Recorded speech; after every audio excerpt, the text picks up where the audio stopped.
আজকে যেই অঙ্কর সমস্যাগুলো নিয়ে এসেছি সেই অঙ্ক সমস্যাটি হচ্ছে 116 পৃষ্ঠার।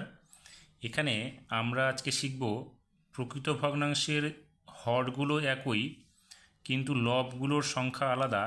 এবার এই দুটো প্রকৃত ভগ্নাংশ থেকে আমরা কোনটা ছোট এবং কোনটা বড় সেটা নির্ণয় করব। এখানে যে অপ্রকৃত ভগ্নাংশ দুটো দুটো করে দেওয়া আছে তার মধ্যে কোনটা বড় কোনটা ছোট সেটা আমাদের দেখাতে হবে। কিন্তু এই সমাধানগুলো করার আগে একটা বিষয় আমরা একটু জেনে নিই, আমরা কিভাবে কোনটাকে বড় এবং কোনটাকে ছোট নির্ণয় করব। এটা নির্ণয় করার জন্য আমি দুটো ছবি এঁকেছি এখানে। যে ছবিটার মধ্যে দেখো এখানেও 4টি ভাগ আছে, এখানেও 4টি ভাগ আছে। তাহলে এই 4টি ভাগের ক্ষেত্রে আমরা হরের জায়গায় আমরা লিখব 4, যেহেতু এখানে 4টি ভাগ আছে সমান ভাগে। আর এখানেও যে ছবিটা আছে এখানেও 4টি ভাগ আছে, তাহলে এখানেও আমরা কি করব, হরের জায়গায় 4 লিখব।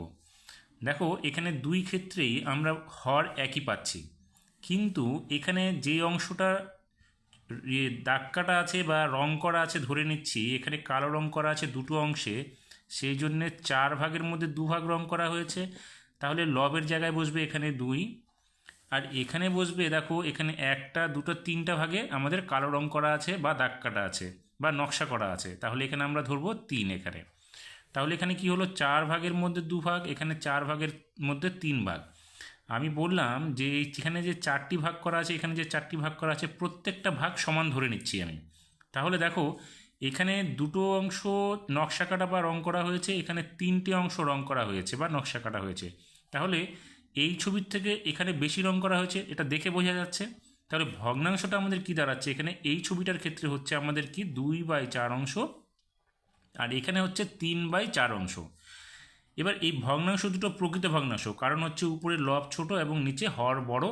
এর ক্ষেত্রেও উপরে লবটা ছোট এবং হরটা বড়। এবার দেখো ভগ্নাংশ দুটোর মধ্যে হর দুটো সংখ্যারই এক, কিন্তু লব দুটো আলাদা। তাহলে কে বড় কে ছোট? যেহেতু এখানে বেশি নকশা করা অংশ আছে সেই জন্য এই সংখ্যাটা আমাদের বড়। তাহলে আমরা চিহ্নটা কী দেবো, এইভাবে দিব। তাহলে আমাদের এই ছবি দুটো থেকে আমরা একটা ধারণা নিতে পারছি যে হর যদি একই থাকে কিন্তু লব যে অংশটার বড় থাকবে সেই ভগ্নাংশটা আমাদের বড় ভগ্নাংশ হবে। তাহলে এই সূত্র অনুযায়ী যদি আমরা এখন করি, তাহলে দেখো এখানে 1 থেকে 8 পর্যন্ত অঙ্কগুলো রয়েছে, তাহলে আমরা এটা এক এক করে সমাধান করি।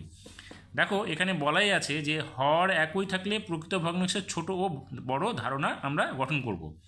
তাহলে প্রথম অঙ্কটাতে দেখো এখানে হর দুটোর ক্ষেত্রে 1 আছে 8, কিন্তু লব আছে এখানে 3, এখানে 5, তাহলে 3-এর চাইতে 5 বড়, সেই জন্যে 5/8 ভগ্নাংশটা এখানে বড় হবে। তাহলে আমরা কোন চিহ্নটা দেবো, এই চিহ্নটা। তাহলে এখানে আমরা প্রথম ক্ষেত্রে এই চিহ্নটা দিয়ে দিলাম। এবার 2 নম্বর অঙ্কটাতে দেখো এখানে আছে কত, 2/7, এখানে আছে 1/7। তাহলে হর দুটোর ক্ষেত্রেই সমান, কিন্তু লব হচ্ছে প্রথমটির ক্ষেত্রে বড়, সেই জন্য এখানে প্রথম ভগ্নাংশটা আমাদের বড় হবে। সেক্ষেত্রে আমরা এই চিহ্নটা ব্যবহার করব। হয়ে গেল। 3 নম্বর অঙ্কটাতে দেখো হর দুটোর ক্ষেত্রে সমান আছে 11 করে, কিন্তু দ্বিতীয় ভগ্নাংশটার ক্ষেত্রে এখানে 9 আছে, এখানে 8 আছে, 8-এর থেকে 9 বড়, অতএব আমাদের এই দ্বিতীয় ডান দিকের যে ভগ্নাংশটা সেটা আমাদের বড় হবে। তাহলে আমরা চিহ্নটা এখানে এইভাবে দেবো। 4 নম্বর অঙ্কটাতে দেখো এখানে 5/36, এখানে আছে 7/36। তাহলে দুটোর ক্ষেত্রে হর একই আছে, কিন্তু লব এখানে 5 আছে বাঁ দিকে, ডান দিকে আছে 7, অর্থাৎ উপরে 7 বড় 5-এর চাইতে। তাহলে এখানে আমরা কি করব, ভগ্নাংশটা আমরা দেখাবো ডান দিকের ভগ্নাংশটা বাঁ দিকের ভগ্নাংশ থেকে বড়। তাহলে আমরা চিহ্নটা এইভাবে দিব। এবার 5 নম্বর অঙ্কটাতে দেখো এখানে আছে 6/13, এখানে 13/13।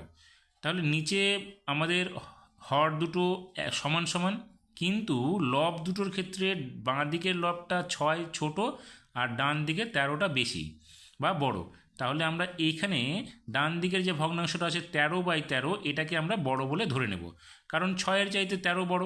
কারণ হর তো আমাদের একই আছে, সেক্ষেত্রে লব দুটো হচ্ছে ছোট বড় আমাদের দেখাতে হচ্ছে। তাহলে এখানে 6টা হচ্ছে ছোট, 13টা হচ্ছে আমাদের বড়। তাহলে আমরা 13/13 যে ভগ্নাংশটা আছে সেটা হচ্ছে আমাদের বড় ভগ্নাংশ। তাহলে আমরা এটাকে এইভাবে চিহ্নটা দিয়ে দেবো। এবার 6 নম্বরের ক্ষেত্রে দেখো এখানে আছে 8/11, এখানে আছে 11/11। দেখো 11/11 মানে হচ্ছে কি, এক ভগ্নাংশটা সম্পূর্ণ ভগ্নাংশ 1। আবার এখানে 13/13 ছিল, এই ভগ্নাংশটাও কিন্তু সম্পূর্ণ অংশ বা এক অংশ। তাহলে আমরা দেখতে পাচ্ছি এক অংশ ভগ্নাংশ সর্বদা বড় হয়। তাহলে এখানে 11/11, এখানে আছে 8/11। হর দুটো আমাদের সমান, কিন্তু লব দুটো কি আছে, এখানে 8, এখানে আছে 11। তাহলে হরগুলো সমান হওয়ায় আমরা কি দেখব, এখানে লবগুলো দেখব। তাহলে লবগুলো দেখতে গেলে 8 ছোট হচ্ছে এবং 11 বড় হচ্ছে। তাহলে আমাদের 11/11 অর্থাৎ এক সম্পূর্ণ অংশ বা এক অংশ, এটাই হচ্ছে আমাদের বড়। তাহলে আমরা এখানে এই চিহ্নটা দেব। পরের ক্ষেত্রে কি আছে দেখো, এখানে 7 আছে। 7 নম্বরে কি আছে, 7/10, এখানে আছে 1। এখানে 1 মানে কি, এখানে হবে 1 মানে হচ্ছে আমাদের কি 10/10। তাহলে আমরা আগের দুটো অঙ্ক যেটা দেখলাম 13/13 মানে হচ্ছে 1 বা সম্পূর্ণ অংশ, এখানে 11/1 মানে 11/11 মানে হচ্ছে 1 বা সম্পূর্ণ অংশ। তাহলে আমাদের এই অংশটা যদি বড় হয় তাহলে এটার ক্ষেত্রে বড় হবে, এটা তো 1 ভগ্নাংশ। তাহলে আমরা এটা দেখব 7/10-এর চাইতে এখানে 1 যেটা আছে, 1টা হচ্ছে আমাদের বড় এই 7/10-এর চাইতে।